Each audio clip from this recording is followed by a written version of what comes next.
Susmana, Babo, Sanayana, Kailere, Noyani Puna Hongaragala, Tongamana Casapada, and Austriaki, Susmaki wa the Taraga, Sanayana, Tawan the Hangai. Now, Nangdika the way out over. Susmana, Tawan the Kunina Tilaga, Hayo Haibagi Ingitore, Tawan, Nalat Launa Kumai. Me, I show Jetong Warisa do Nikaino. Sanayana, Nagna Haide. Ha, Nangbo, Warisa Niba. Sasi. Tawandu, Mapana Sasi Hirak Maduda, Haraun Haide. Adudi, I Loshilurage. Si Haidamaga, Tawan, Mafimaro Lushinba, Harau Chen Cray. Tawan Gimadaududa, Sanayaidu, no Ogalehowi. Sanayana. Tida, Mango Busidi.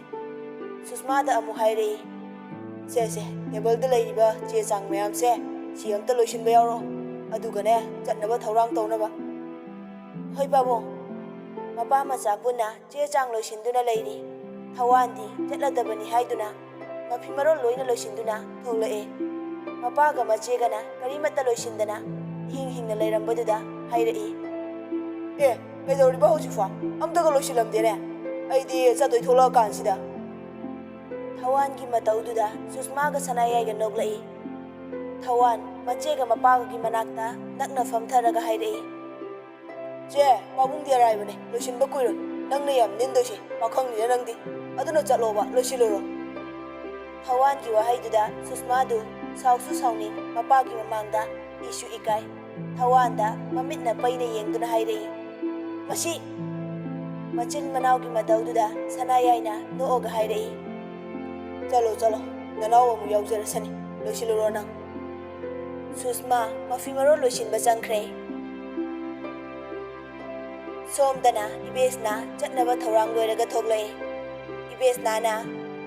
Nan, Imatogleko, Hasana Leramo. Si Haidamaga, Ibesna, Gari Todoga Zadcre. Som desu, Susma, Mapaga Puna, Jatnava Togle. Sanayana. Hey, Nanaudi. Tawan, Imundagi, Kana Gentorai, Aduga Haide. Laile, Silele. Susmagi Manaka Junction-duna, Lepaga, Mapada Hangai. Bawo, Kanan Hena being on I coach a gaiga. I know good day, Adum Helavanida, Ikan Kanaravaneva. Susmana. Oyanga, watching Anglino, hang it out, said. Angang, Naptanaba, Napagalo China. Macha Nigi Mawonguda, Sanaya do no e. Sanayana. Lolo, Tinge. Mapa Matapuna, Gari de Kakatuna, Mayum the Gitaudorale. Central Jail Dani, Tongam, Courtyard de Famduna, Ajit Gawari Wataisari. Ajit, Impal East District, IPS Oina Laibani. Wari Saringai, Susma Hoi Lakpa Ubada, Ajit, Hogalaga Zadkre. Susma Hoidu, Tongam Gimarata Jangshilai. Thongamsu famlam badagi haugatuna lakliba sing adubu taramna oi thongamna babo nanausu yauraira thongamna sanayai bu makong sokna khuramjai sanayai na thongambu hogatpiraga hairei yare thongamgi makokta nan thabiraga makha tarai icha thongamdi anaye yaude ko yaudi babo thongam kitang handorai Tawan Gimanata Hegle Pure, Tawan Haide. I want the decorum Rasuarida. Tawan Giwa Haidu Davada, Makoi Puna Noi. Sanayana Makatarai. Masi Angang Shidiboko. Ado, Nakoi Waris Hauko, Mabungas on the Gore, meeting Matam Yore, Tangena, Yadre. Tongam the Onsilaga, Amung Haide. Tongam, Ipanu, Amulakiko, Jago Waris Adoinico. Tongam na. Hoi Babo. Sanayana, Susmada Muhairei. Susma, Nanao, Nakoyani, Line the Halamoko, Babung se, Farakitang Tara do Male. Si Hairaga, Waletagi Pisalo Toga Pirei. Susmana, Mapadagi Pisado Lauraga Kumi. Hoi Babo. Sanaya Jadkre. Susmana. Tonga, Nangasai Police and Magawarisara Midoka Warina. Tongam na. Mila kan herambane nang busu puna unanina. Masu yauna puna unani haibaduda Susmana ngakna hairei. Ha, ay buso kana laktoi ba? ꯑꯏꯕꯤ ꯏꯕꯦꯁꯅ ꯊꯣꯡꯉꯥꯝꯗꯣ ꯃꯥꯗꯤ ꯀꯩꯒꯤ ꯈꯪꯗꯦ ꯊꯋꯥꯟꯗꯨ ꯃꯈꯣꯏ ꯑꯅꯤꯗ ꯁꯨꯝ ꯋꯥꯔꯤ ꯁꯥꯗꯨꯅ ꯂꯩꯕꯗꯨꯗ ꯁꯥꯎꯅꯤꯡꯅ ꯃꯈ꯭ꯋꯥꯡ ꯃꯦꯠꯂꯗꯨꯅ ꯍꯥꯏꯔꯛꯏ ꯑꯩꯁꯤꯅ ꯅꯣꯏ ꯑꯅꯤꯒꯤ ꯋꯥꯔꯤ ꯇꯥꯕ ꯂꯥꯛꯄꯗꯧꯅ ꯍꯥ ꯁꯨꯁꯃꯥꯅ ꯅꯅꯥꯎ wari marak thalakanu tumi layo matagum ingi tawi thongamna machin mapwagi mawong duda nooga hairei phamula odana kahino nang lepa lai duba thawan changsilaga famai hek famthabaga hairei thongam sida leibu sinungai bra susmana is minga selin ha thawana kaishu yam hanaba nate adugine noi nupina wa lijaning basidiba adose nang amta marak thalakino thongamna no aduna khumai ngai thawana aisin tv oidab dungang no nangba sida laiba bo kamai nungai doino thawan ki wahai duda susmana makha taraktana bahai duna machin menchilli thawana susma gi makhuttu kathokladuna hairei as nungai ki de se mi wari ngi hak sawa sida yelida susmana masi engang se soi roi se thawana yet khropone ma nai ngode yet pase ma lai bada ai se nupi gam ta koi phangjadram ne lambi chamai na basina nupi sing sina mangon da loi yeng ba du susmana taur se ngoni ma se thongam na no ga hai rei lambi ga satmi na rona du din na noi na che se thawana ma na ga itu shalo wala ko se ai ngon da ngaro ma nupi sing do mangon da loi ngau khri ne susmana nanao nang yang wari ko tabada kyang wali ngang to wa thawana ngai kho haibagi matagum makhut khalaga hairei ngai ko khara ngang ki gai yengo mana da yet pada ba ko ma ga tinaram dana se nang so hausu fo koi ba phang da lai ri sine ai se susma ga thongam ga du ingang ngang na ama to oi ba khonjel da hairei thawana thawa isa sadana makha tarei ado thanga nang aikoi che ga tinaram ba sa yam di fai he aikoi che obada nupa am ta nangon de hejin ba karan ta bo ngamdre thawan gi wa haiduda susma ga thongam ga noi susma na taru na thongam angau bu sigi wa ba mase hostel da lairu ba de ngaro ba ne ase kai nom tawra ba ne frit taw na marol ma haiga lai ba wari sanari ngai nakandagi ibes naga ajit ga lai ajit na thongam aina lakani haibadu ne thongamna hoi sir ajitna adudi wari sa hokoko ibes na da onsilaga makha tarai ije kai kaino saga da wari do sanaramo nanau thaba ama sa da bayadre ibes na hare fare ajit chatkre susmana thawan da hairi nana hogalo nanga sai da layro thawan famlam badagi hogaladuna mana famlam ba chokridu ibes na da sinarami ma sida fambiyo chokri du sinaramaga thawan khara chathoga laikre ibes na thongam gi manak ta fam tharai ibes na ibema ima se noeni ga muktang punna wari saru ge na lakmani susmana kai wari no ima sasi ai ibes na ima se waring sedeng ibane handak si ima si lairik ama fongge na khanba thongamna ahoi ma aikoi hana dagi ima bu khangje ima gi lairik sing aikoi mama ra lairingai yamna pamna parame ibes nana hai sibu ima lai khidrabra thongamna hoi ma aina jahi 13 surak bada lai khidre ibes nana nungai tana haidai oh sorry thongamna kaisu kaide dei ma ibes nana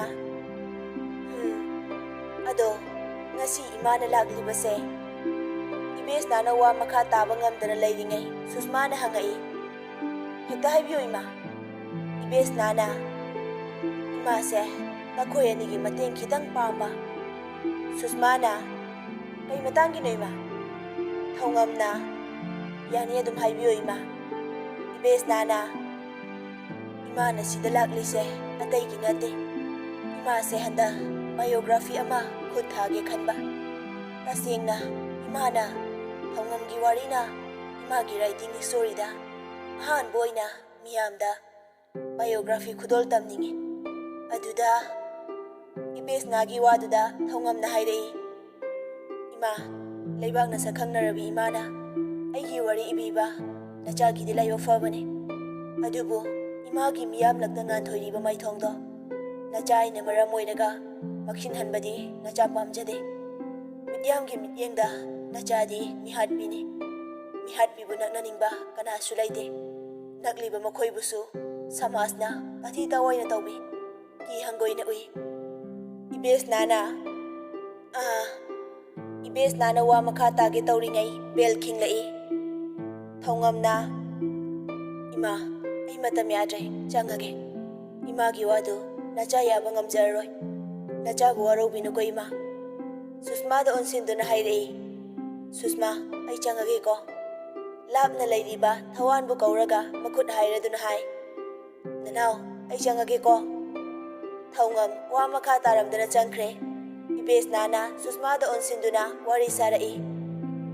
Ibema thongam se nang phajana amta hainaraga yabra yengsira. Hoi ma ai haibudi haige. Ado thongam di amu haikibu wada ngamnaba lepane. Yarakani di thajade. Hoi phare adudi hairano. Ado ima magi history kharadi khangningi. Nang ligera yagadra. Hoi ma lige ani. Tanjaduda makhut yeta phone paiduna thawan machegi manakta changa agatami. Che mama call tawrame. Abok to hosal da bukhalui hai. Ehak yauruse laon haire. Susmana hoi. Ibes na da onsinduna hairei. Ma ngasigi dina sa yaurage asom da bok musangam de habanina thengthaningdre. Ibes na hoi yauro. Susma magi wallet tagi notepad ama lauthoklaga kari no khara iraga iriba page to shetlaga Ibes na da piraduna hai. Ima sise nachagi number ne. Imana sangbada call tawbiro. Unaningba leresu mafam atamatum haibiro. Nacha soidana lakjage ima. Asigidi waro biba yadre. Ibes nana Susmana piriba chedu lauraduna hairei. Hoi. Susmana chalukhige ima. Susma chatkre. Ibes nasu mayumda halae. Mayum yauraduna mafimarol hongba loiraga mangal bu kauraga mangalgi katamna lai. Ngan Mangal mamagi khonjel tabadagi table da leiriba wine bottle du phamungda hajuk maragda thamjili. Machinda jinglamba mai chamlamba cigarette machai dusu mai sasat muthatlaga makhongna naisillaga thamaga room spray jai thoi. Ibes na changai mama na changakpaduda mangal na lepaduna mama bu kaushinai. Ma ngasi dingalina. Ibes nana manam susut namaduna hairei. Ngan kaina manam side kaida ina suknam thiri sibo. Mangal na khangsinadaba saraduna ipa pakhatna lalat launa khumai. Khangde ma ngasaidagi ne nam thiri se spray kaptana honari nei su ko ngawi manam se. Ibes na masada haifeti chingnai washroom lomda ko yengi aduga mangalgi famungda amug yengi. Mama na famungda yengbaduda mangaldi pakhatpana loire. Ibes nana Ngan Mangal mama na kari ukrabuno khanduna pakhatna khumai. Hau kai haige ma.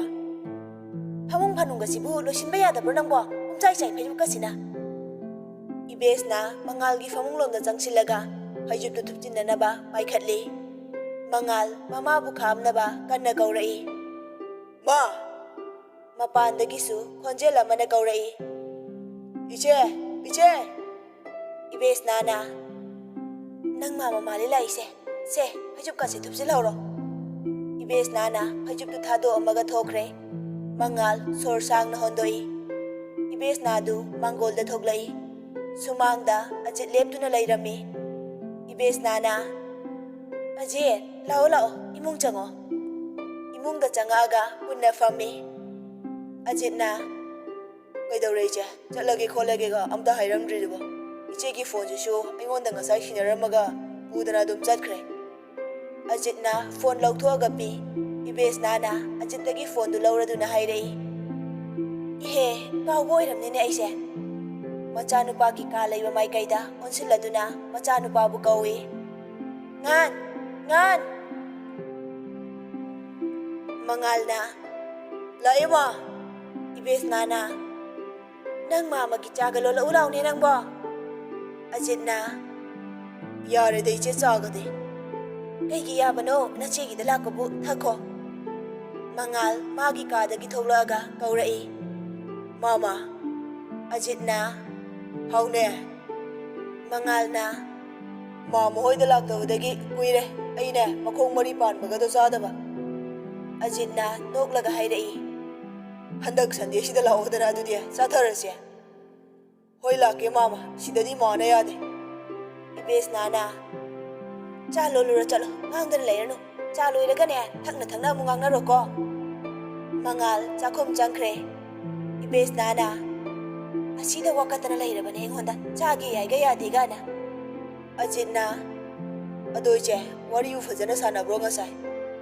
Fajana sana dre changki bana hale. Mana su magi wari li thoko pam da basu male. Magi lai mina ba roommate sing da su magi wari amta share taw de hai. Mama nabi du da magi history khar liu hai bane. Ai na sum khangninge na. Adu de che nang biography du de. Ira roge toge. Mangal tray amada cha haptuna puthorai. Mama na haiba wadu tabagi hangai. Kaigino ma biography ira hai de. Ajita cha kap tu pira duna hai dei. Mama cha. Ajita cha piraga tray du table da thamaga makha tarai. Hama kaigino. Ibes nana. Ngan nang mama ibani hek wari sage. Mangal tumin laikre. Ibes nana makha tarai. Masana magi wari du phongning thabagum tawi. Losin bagum tawi. Adugi matang wari sarubada leithokbagi mami wi. Ajit na angang do marau khara su lai che. Yeng badadi jinglem dana pukning hoi. Magi mawong du hayuradi mangonda siriba maral du thajade. Thajade haiduna su iche hangbada wahayam fau khomde. Mama nabiduga wari saradi kitang oirasu khangani. Hoi che phare dudi ai amu yaurage. Hoi hoi yauro yauro. Ajit chatkre. Ibes na magi kada prab changaga. Mana ngasai puruba bag tu dagi. Susma na pirakpa chedu lauthoaga. Susma da call tawi. Susma na. Hello? Ibes nana. Hello, ibe ma. Ai ne. Ima ibes nane. Oh, ima, kay matangya. Abok na badu kamay taurage. Serious oibra. Kay siyam serious oiba na te ima. Washroom chang bada khongkhom chada da tusan bajane. Adu da khong to pongkhat bagi bukhat bane. Doctor na X-ray lautho na hayak tana lauthoy. Kay siyam soklamdre. China khol duna kitang pongkhat boirame. Oh, hare fare. Adu nang hayeng sangadi. Imaga amuktang thingnasi. Wari sa si haibabu yagadro. Hoya ima. Ado mafam matamdi ima. Mafam si imana hotel amada sanabana khudong chagani khale. Hotel da thengnarasi. Hoi ima yaye kai hotel da thengnasi ge ima. Classic hotel da thengnarasi. Hayeng pung 10 da ima hana yauraga ngairam lage. Hoi ima. Hare fare ima thamage. Ibes na phone thamkre. Nongale Susma mama ga mapaga puna pauche paduna leiribadugi manakta changi. Susma na ma babo sanayay na kaidauragi Susma ngarang thongam unaba chatpada ai bibes na thongam da thengnai aduda wari amta sanasena haire ngarang sarakadabado abong masangam dre tabada adum chelaba adu ngasi thengnasi ai chaluge nandakina Matamga fatrakan sidane chatkinu chatpaga yaroi. Susmana. Mama. Sanayay doon sinduna. Pabo, amta chaluge ay. Soidana laki haidokraba. Sanayay na. Hoy hoy, chalo. Nanaw go chatminaw. Susmana. Hoy, nanaw so ay hayrage losinaba. Susma, manang pagi manag chatkre. Nandakina sauning na mapuroy bada hayrai. Kay numoy pa na angang singse pangtha thadok pirisiwa hayeng patanung da thoadine mama ne na ingon da tainabini sanayay na mama haido kibo wase ngang na satkadabani maduda da mina singthana ba mido moirakadabani Somdasu ibesna chatnaba thaurang tawri. Thaurang loibaga chatnaba tholaaga Mangoldagi tunghanna laurami. Ngan ima thoi hey phajana leiramu. Gate ka silo sinhauro. Ibesna na hana yauraga room ama book tawre. Staff amana mabu magi room du fau lamjing biduna pui. Room du yaubaga so piraduna makon thiladuna hairei. Ma'am, this is your room. Please take your time. Have a nice day. Ibesna na so du lauraga hairei. Thanks. Susmasu manau nupaga punna yaurakle. Gari park tawba loiraga thoglaaga gari sodu manau nupada langaga hairei. Gets Thawansu sodu khangboi lakboi tap launa oi. Manau nupana sodu wokibaduda makha tarai. Nice gets. Ha. Manau nupa yengna chatpada lambida lakpa ahal nupa amada thengjilui. Ahal ladu mafinande masam mana ifa fai khaw amasu yali. Magi khawdu thengjinabaduda makhada taraga haidoi. Susmana sorry pabung ayu zahaudre warau bibeyade. Ahal ladu bahagat piraga hangi. Pabung sopro nachau zahaudre. Ahal ladu kemda khumde magi khawdagi haidokiwa pochai singdu khungat duna lai. Susmasu khungat payaubi. Ahal duna haifen susma da yengkhalamlaga prap chatki. Susma ahal duna chatkiwa maikai da yengaga mathanta khanjai. Kaino ne kemta ka khumam lamde. Ado asibu aibu kadaidanomdi ukhragum. Masada jingnaba amaga loinana hotel room da changadabagi mamai leithorai.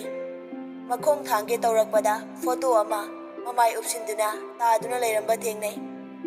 Susmana photo du khungatli. Photo du khungalingai ibesna gi call lai. Susma photo du makhutta pairaga call answer tawi. Susmana hello ima ayaure. Ibesna na hoi ima manungda leire chango. Susma du photo du adum yengdana thawanda piraduna hai. Nanao se hojiki ahal dugi oramgani lakna salamkhiroi haifet yengo cho thengnardi pibi kho. Thawana photo du lauraduna hairei. Hoi che. Susma na makha tarai. Adugane nang gari manungda leiramgera natraga manung changaga holda leiramgera mata ai changagi ko. Si hairamaga Susma changkhre. Thawan photo du yengduna leihawi. Susma ibesna gi manak yaure. Ibesna na thongjilda lepladuna Susma bu ngaiduna leirami. Susma ubada ibesna na makut hairaduna kausilli. Somda lao. Susma ibesna ga puna changaga famthare. Ibesna na nang yaure haibaduda ai coffee order dawkhrabani. Hainaringaida doorbell khinglai. Ibesna na ai yengurage coffee porak boiramgani.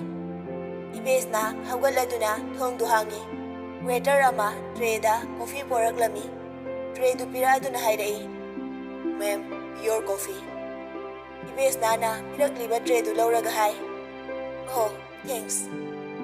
Ibesna thongdu lonsilamlaga changaklaga tray du table da thamladuna famtharaga coffee cup ama pairaduna Susma da piraga masu cup ama pairaga coffee thai. Somdana thawan ahandugi tungda tanaraga photo du pirure. Halaaga gari manungda famduna machebu ngaiduna leiri.